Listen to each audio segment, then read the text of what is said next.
Hello. Hello. Ladies and gentlemen, boys and girls, welcome to you people. Ho, ho, ho, ho, ho. I'm your guest host for this evening. My name is Santa Claus, but you probably already knew that. Ho, ho, ho, ho, ho. Now, ladies and gentlemen, your regular host, Roy Koshy, is not here tonight because he and I concocted a fun plan where we would switch jobs this season. Ho, ho, ho, ho, ho. I host you people, and Roy delivers gifts to all the good boys and girls in the land.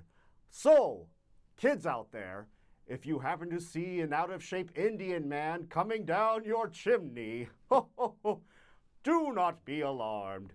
It is just Roy delivering your gifts this year. And, Roy told me to let you know that he also loves milk and cookies.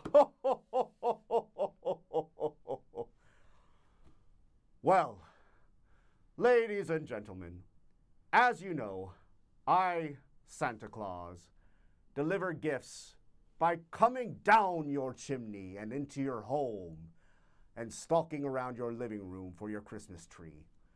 Well, I should say, I come down your chimney if you have a chimney. Often in urban areas, say like here in New York City, it's a little bit more difficult. Often you don't have chimneys in your apartment building, so Santa has to be buzzed in. And occasionally, whenever the buzzer doesn't work in the building, Santa has to wait for someone to let him in, and it's very awkward.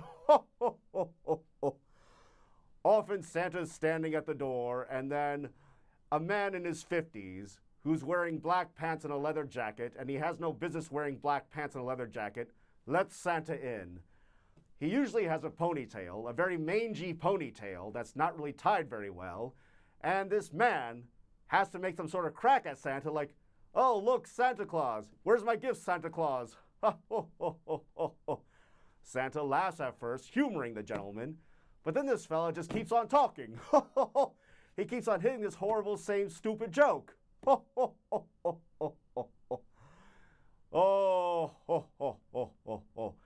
He keeps saying, "Santa, where's my gift? Santa, where's my gift? Hey, I'm in apartment 1G. Where's my gift?"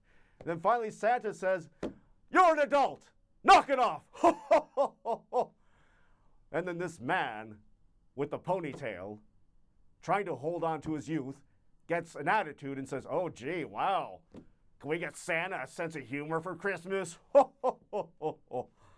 And then Santa says, after I deliver these gifts to the good boys and girls, I'm going to come back to apartment 1G and I'm going to strangle you to death after I've wrecked your entire vinyl collection. But now, ladies and gentlemen, I have stories to tell you. I am not here to talk about apartment buildings or 50-year-old men who are obnoxious for no reason when they really should have outgrown that part of their life. No, ladies and gentlemen, I am here to tell you a story. The story is called The Eternal Chimney.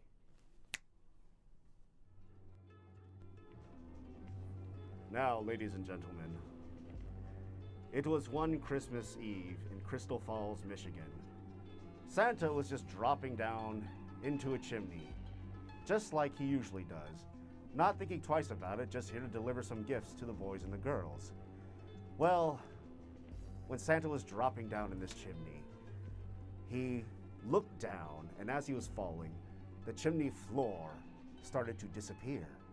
It started to fall away further and further down to the point where Santa could not see it. It's like it fell into infinity. Santa was afraid at first, but then Santa realized he was just floating down this chimney. Just floating. And it became very peaceful. Santa started to notice the inside of the chimney. Things he'd never noticed before. The little bricks inside of the chimney that hold it all together. And then, At one point, Santa is floating, and he sees a little missing brick. There's a hole where there should be a brick in this chimney. And Santa looks through this hole, and he sees something that disturbs him. Santa sees an image of himself looking through another hole in a chimney, but it's the exact same chimney that I was in. It was like I was seeing a replica, an image of myself within myself, like a moving image while I was living this moment of myself. I didn't know what to do, so I yelled, "Hey, Santa!" And the image of me looked back at me, and he climbed through the hole. He just slipped through the hole magically. Now, Santa didn't know what to do, so Santa decided to copy my image. I slipped through the brick hole. And then all of a sudden, whoo, I didn't end up in the next chimney. I ended up in the sky. I was running with my hands and legs through the sky, and there was a harness on my face. And I could only see black and white. I had lost my sense of color. And I'm running through the clouds with my hands and feet. And I look next to me, and there's another Santa with a harness on his face. Then I look to the back, and there are 6 more Santas with harnesses on their face, doing the same thing, driving a big sleigh, which is connected to all of us. Whoa, Santa did not expect this reversal. Now, I try to look back. Santa tries to look back. And then I see who is driving the sleigh. And it turns out, ladies and gentlemen, that it is legendary filmmaker Akira Kurosawa. Yes. And Santa is confused but excited. And I turn back and try to tell Mr. Kurosawa what an admirer of the film Rashomon I am. Especially its use of divergent perspectives to tell one story. But these words do not come out. The only words that come out are ho, ho, ho, ho, ho, ho, ho, ho, ho. I can't articulate anything. And the other Santas, that's all they can say. Ho, ho, ho, ho, ho, ho, ho. So anyway, Mr. Kurosawa leads us to Sacramento, California, and we end up landing on top of an office building on the rooftop. Now, Akira Kurosawa dismounts from the sleigh. He ties a rope around himself, then he ties the other end around a pole on the edge of the roof, and he starts climbing down. Now, here's where it gets weird. We pretty much figure out that he is not here to deliver gifts. He takes off his shirt and reveals a window washer outfit.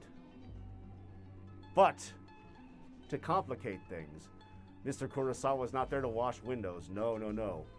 He pulls out a paintbrush and starts painting a banned knock-knock joke. A knock-knock joke that has not been uttered aloud in 97 years and will probably never be uttered aloud for a very long time. So, he paints this knock-knock joke on the window. We hear commotion. A lot of people are angry.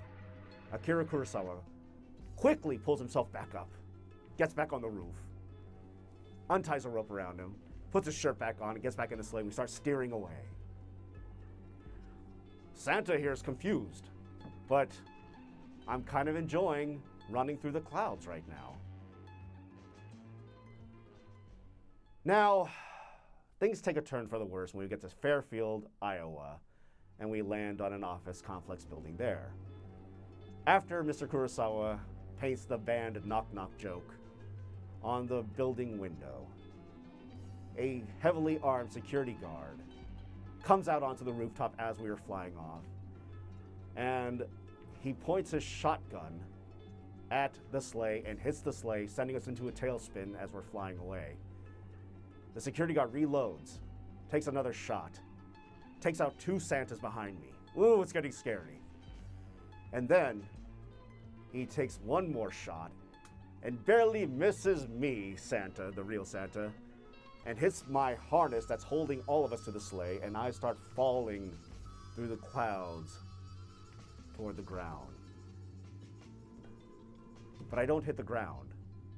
I somehow end up falling through another chimney. Now this chimney has no floor. It just spits me out into the ocean. And now Santa is swimming in the ocean. Now, I'm not scared. I actually feel at peace. My vision is back to color, but I can't hear anything. I can only feel communication. And I can't really move too much. My hands are very close to my body, but I am one with the water in this magical oceanic paradise underneath everything. And as I am swimming through, trying to figure out what to do, I hear, well, I don't exactly hear, I feel a communication coming from behind me. And guess who it was, boys and girls? It was David Lee Roth of Van Halen. David Lee Roth. He says, "Hey, Santa, over here." And Santa Claus turns back to David Lee Roth and says, "I really admire you. You made the 1980s decade really smile, and you deserve credit for that." And David Lee Roth communicates back, "Enough of that. Let me get you to a hotel room." So he swims with me to a hidden hotel obscured behind a barrier reef. Now this hotel room was different. It was a sleek, elegant, high-end hotel room, but it only had one room in the entire thing. And it belonged to David Lee Roth. So David Lee Roth gives me his hotel key and gives me his room. Now, this room was beautiful. I looked around. There was a living room, a master bedroom, a guest bedroom, a jacuzzi, a high-end kitchen for all your needs. It had the look of an elegant, upscale Paris penthouse with the feel of a cabin in the Catskill Woods. I felt at home. I felt at peace. And at one point, Santa walked to the living room and he sat down on a plush sofa. And what did he see that warmed his heart? It was a fireplace. This oceanic hotel has a chimney and a fireplace. Santa gets up to go to the fireplace, but something strikes him as odd. He realizes that it's not a real fireplace. It's actually just a screen. And there's a switch above it where you turn on the picture of a fire. Well, Santa's a little disappointed, but I turn on the switch anyway, and I go and sit down. But then something odd happens. Within the fire image, I see another image of me sitting and looking at a fireplace in the exact same underwater hotel room at the exact same moment. Again, my life replicating itself through the screen. And I'm freaked out a little bit again. So I slowly get up and walk to the screen. And again I yell, "Hey, Santa!" And the image of me looks back at me, turns the screen off. And the screen goes black. So I don't know what to do. So I turn the screen off. And then the entire hotel goes black. Everything is black. I can see the ocean through the windows in the hotel room, but it is oddly very silent, as if like there are no fish, no life under here. And so I try to communicate to the world, to this ocean, "Hey, what is going on? Why is all this happening? What does it all mean?" And I got a response. It's as if the ocean said back to me, "Hey, this is your holiday. Enjoy this moment of silence and peace for once."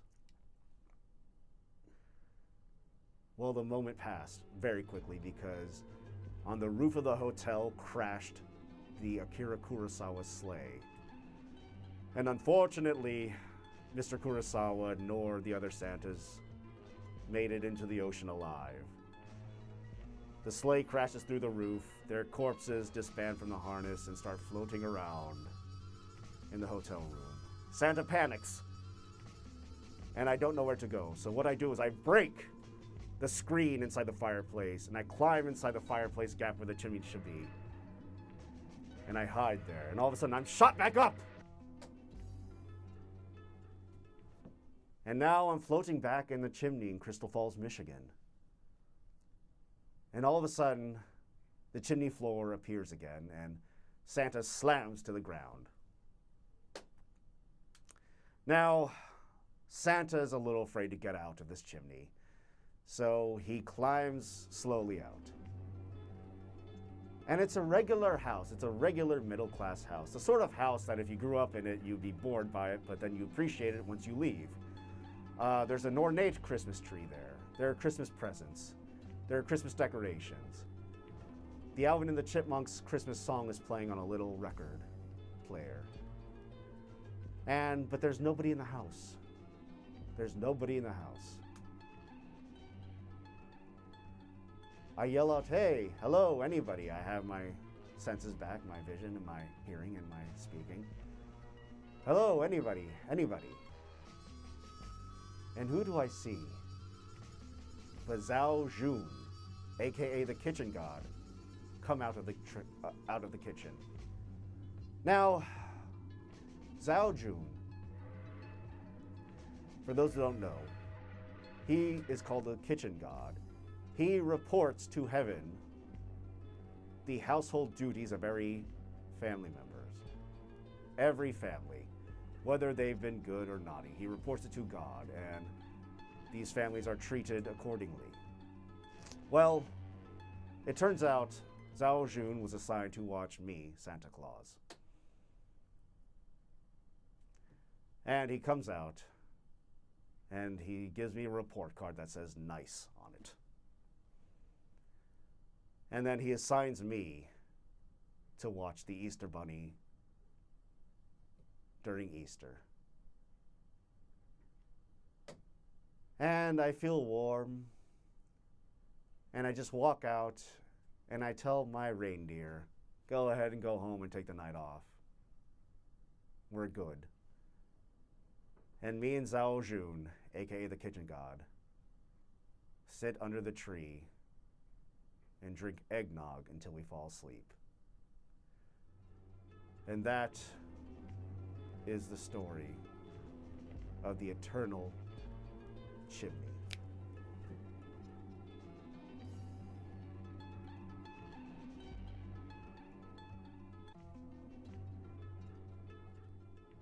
Also, that family came back home and they found us hungover under their chimney, and they called the police, and then we had to explain that we were the real people and all that. But yeah. Ladies and gentlemen, boys and girls, you've probably heard of the department store Macy's. And furthermore, you've probably visited or at least heard of the Santaland attraction at Macy's. Well, Santa is here to tell you that they're all a bunch of false prophets. I know this for a fact because I visited that Macy's. Well, I worked at that Macy's, Santaland. Part of it was just like me, Santa Claus, wanted to do research on how I was being represented. And part of it was monetary issues that we were having at the North Pole and needed to supplement my income and all that. It's a rough economy. Anyways, I bring this up for a specific reason. There was a social problem, a cultural problem that arose at this particular Santaland, at this particular Macy's, and I call it the Black Santa Dilemma. As you know, Santa is often depicted as a jolly, cherubic, rosy-cheeked white man. You've read the books, you've seen the movies, you've seen the pictures. Santa, old white man, like your grandpa. Oh, okay. Well, at Santaland, as I said before, there were a lot of fake Santas in a bunch of different Santa houses as families wandered through Santaland. So because there were so many people wanting to see Santa Claus, they had to employ a bunch of Santas. And not all of the Santas were white. one of the Santa Clauses was black. And what happened with this particular black Santa Claus was that perfectly fine Santa Claus, but often the families would come to his particular Santa house and peek their head in, and then they would see that he was a black Santa Claus, and they would turn to the elf that was escorting them and say, hey, we would like another Santa Claus. We just don't, I don't know, you know. And the elf would sort of, you know, being that they were conditioned to take care of the comfort of white people over other people's lives as well, they would take them to another house. And often as they were escorting these parents to another house, the parents would say things of, I'm not trying to be difficult. I mean, I'm not racist or anything, but it is Santa Claus. Or, I mean, you know, I think you should handle that. I thought we were seeing Santa Claus. Now, the Black Santa got wind of this very quickly, because how can you not when you see a bunch of faces being poked in to your own home? They're smiling at first, and then the smile drops, and they're confused and a little like, and they rush out, you know, really awkward. So the Black Santa pulled his own elf over and said, listen, we here at Macy's Santaland don't cater to that. If they want a different Santa Claus, they have to get back in line behind all the other good boys and girls and families. Ho, ho, ho, ho, ho. The elf realized that this was correct, and everyone realized this was correct, and the elf worked with this Black Santa accordingly. Now, unfortunately, as time went on, the elves didn't really want to work at the Black Santa house anymore. Not because of Black Santa, he was a perfectly great Santa Claus, but they just couldn't stand dealing with that interaction, that awkward moment when parents would come up to the Santa house and have a big problem, and they would have to deal with this difficulty. It was just always unpleasant. So eventually Black Santa Claus stopped having visitors at his Santa house. And eventually management caught wind of this, and they had to unfortunately lay Black Santa off. Black Santa accepted this. He didn't even react with shock or anger, even though shock and anger is perfectly justified. He just realized that being shocked and being angry would do no good. So, that day that he was laid off, Black Santa just got up, walked out, didn't say goodbye to anyone, just walked out of Macy's and just walked through town in his Black Santa outfit.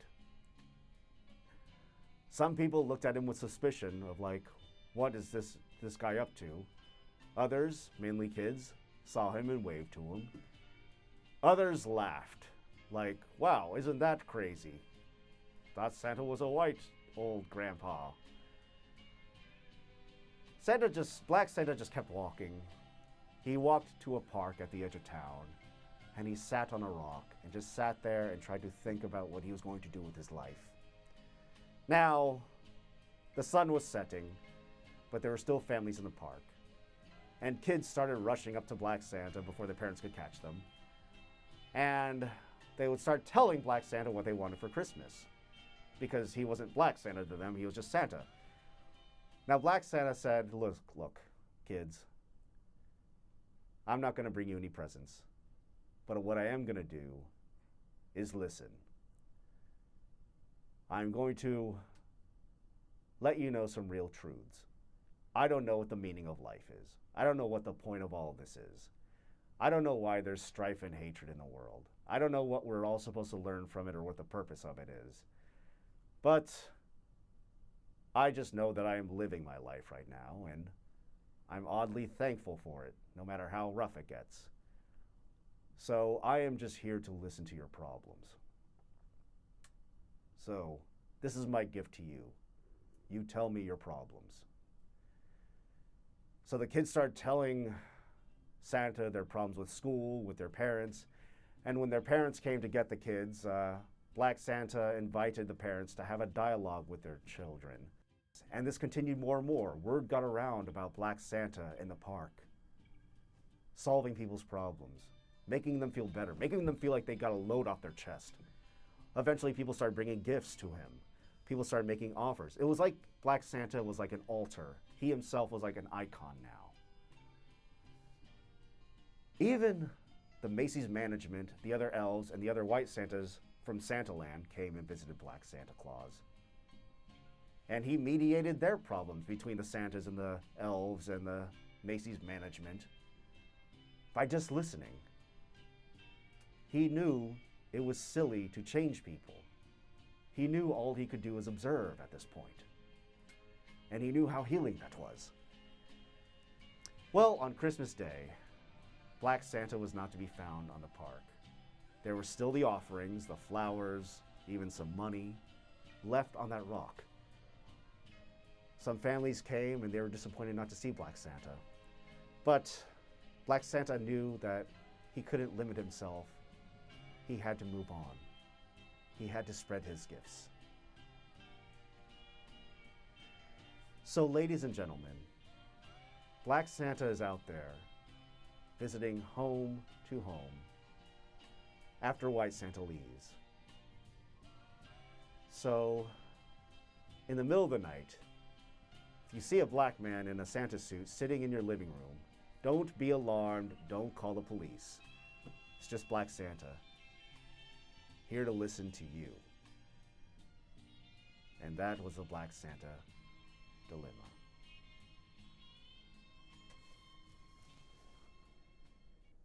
This has been the special Christmas episode of You People. Ho, ho, ho, ho, ho. I hope you guys give Roy Koshy a good report card whenever you see him next time. Ho, ho, ho, ho, ho. And if you want to reach me, Santa Claus, you can write me a letter and address it to the North Pole. Ho, ho, ho, ho, ho, ho. But to be honest, I may not read that letter. Because you know why? Because you know what? I'm not Santa Claus. It's been me, Roy Koshy, the whole time. Ha ha! I fooled you. I fooled you all. Yeah! Yeah! Woo! Yeah, that's right. You've been fooled. You're going to go home for Christmas, and you're going to have to say to your family, I'm a fool. I was fooled by Roy Koshy. I thought he was Santa Claus. Woo! Wow! Ouch! Gotta hurt to be you right now. You thought Santa Claus was just hanging out on public access, didn't you? I don't even know Santa Claus.